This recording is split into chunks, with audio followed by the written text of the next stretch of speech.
Okay. Daniel just put on the chains. I don't want to read that again. I'll just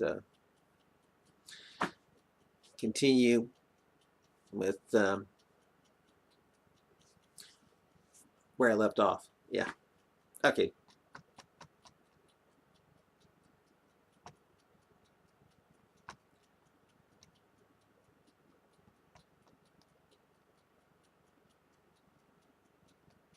Daniel calmed himself down, then said to himself, "I'm tired. I need the exercise anyway, I guess." Daniel dropped one heavy rusted chain in front of the tire he was about to chain up. He then got back into the cab. He looked at Sally, who was lying on her back in his lower bunk. She appeared to be in deep thought. "Where are your rescuers?" asked Daniel. "I didn't hear any phone ringing while I was putting on the chains." "Did they forget about you, being that you're a woman? I mean, shouldn't they have my head resting on my patootie by now, with a lot of Aloha snack bar going on about it? Wasn't that supposed to happen at least an hour ago?" Dane started up the truck. Looking at the time on his cell phone, he then said, "Oh, wait, I still have an hour before I can legally drive. Crazy as this might sound, I'm actually kind of hoping your buds show up. The adrenaline might keep me from passing out at the wheel, which has come close to happening a few times. Uh, Shh, don't tell my company. Man, it's a horrible feeling trying to keep awake so you can get a load in on time when you're dead tired. Seriously, I don't know which is more deadly now. The Aloha snack bars awaiting me, or my need to sleep so I can keep tons of potatoes moving down the road." Daniel turned off the engine and said, "I'm not moving this rig until I'm legally able to do so. I'll wait for your friends to come get me.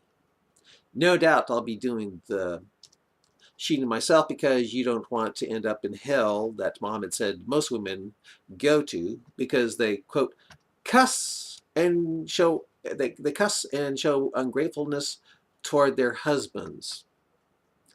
And also because women only have, quote, half a brain as compared to that of a man."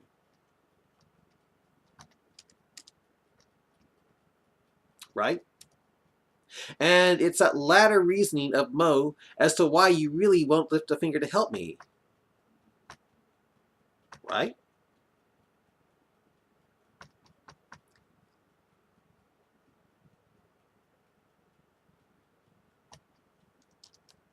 You really do think you have half a brain compared to that of man, right?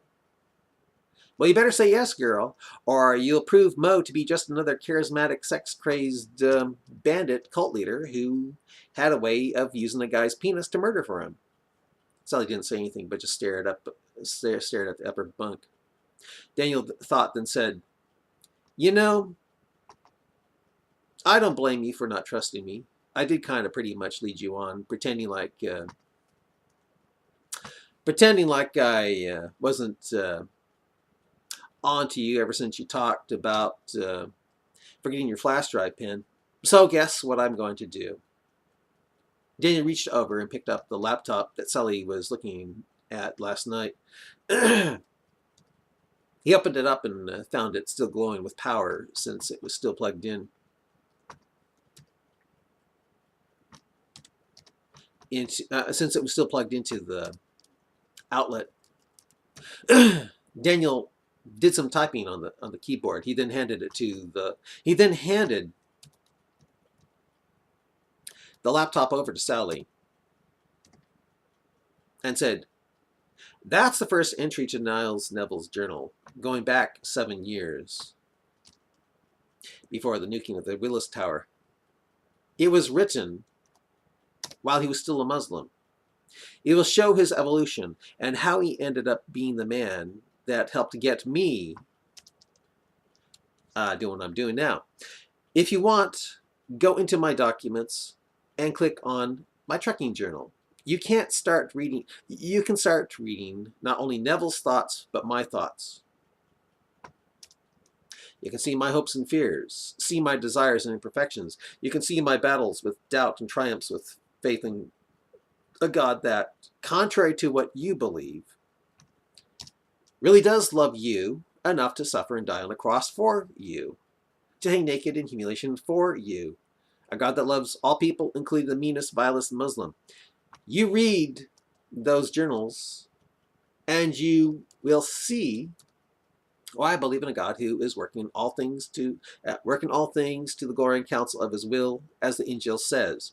Yes, the Injil, the book the Quran tells me, a personal book, that I have no ground to stand upon unless I stand firm upon it. You can read for yourself Neville's attitude and you can read for yourself Neville's attitudes and my attitudes toward God, girls, people, Muslims, Islam, just about anything you might feel worth checking into to see if I am who I say I am. If you read all that and still have a Muslim point of view of me, Neville, or any typical kafir, thinking we're still just secretly evil monsters Allah created to bring down your faith, to test you, to destroy you, then there is no hope for you. You are brainwashed beyond any hope. And it'd probably take a super miracle from God to have you see otherwise.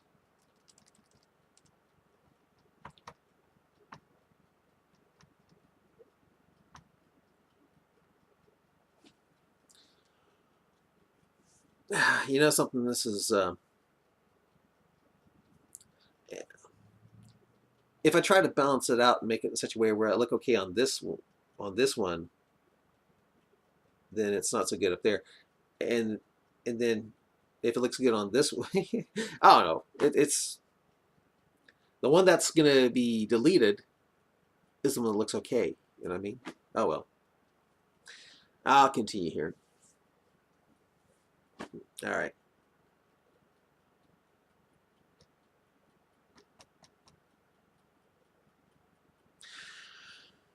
Daniel looked out the windshield and saw the misty, cold, gray sky of dawn. He then said, and as you read those words, I want you to ask yourself this question.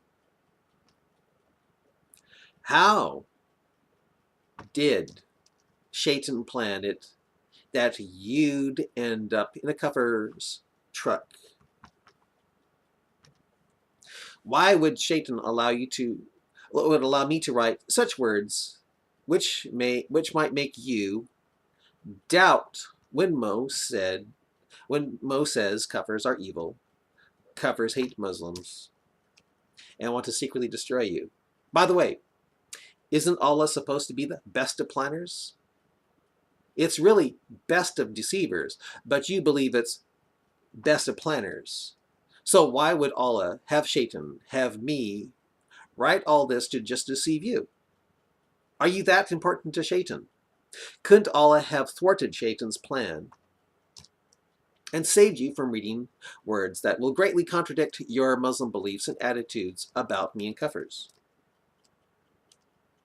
As Sully began to read the words of Neville's diary, it was dawn, and another cop car entered the area where the first cop car entered the area where the first cop car were located. Where the van and the first cop car were located. The approaching cop car had two Muslim cops inside it, and they looked a bit nervous. The cop walked up to them when they got out of their car, and got out of the car and said, "We've got 5 guys here who could be pretending to not know English. You don't mind asking them questions in Arabic that I'll be asking you in English, do you? But before you do, I need to call dispatch. As the two Arabic cops went over to the Muslims from the van, Yusuf Yasser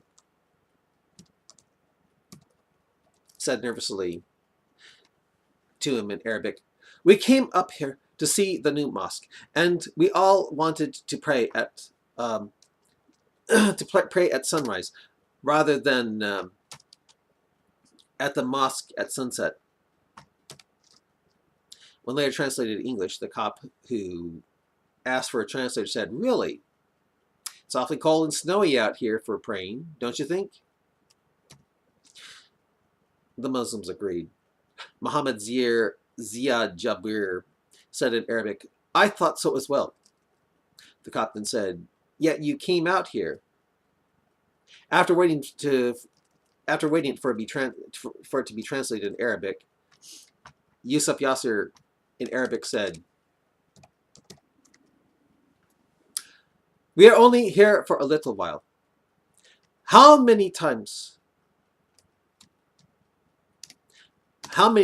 we'll be able to see a sunrise over a magnificent canyon like this? I think we'll all forget how cold it is, and instead just remember the beauty."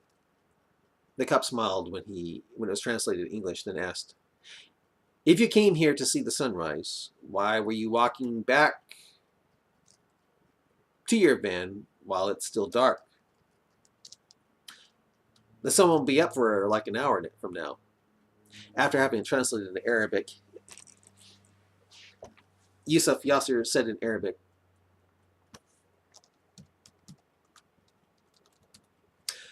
"We thought it would be up in 40 minutes. We thought it would be up 40 minutes ago. It was bad timing on our part.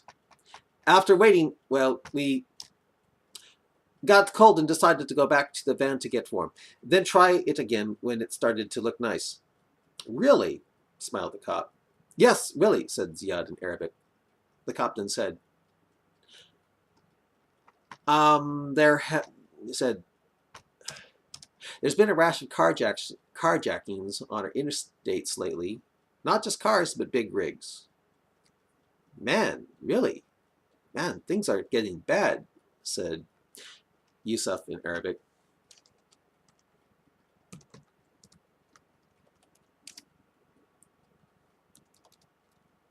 The cop then said, "And you see that Love's truck stop way up there, about a mile and a half?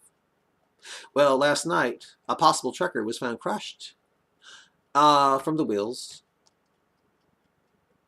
of a big rig.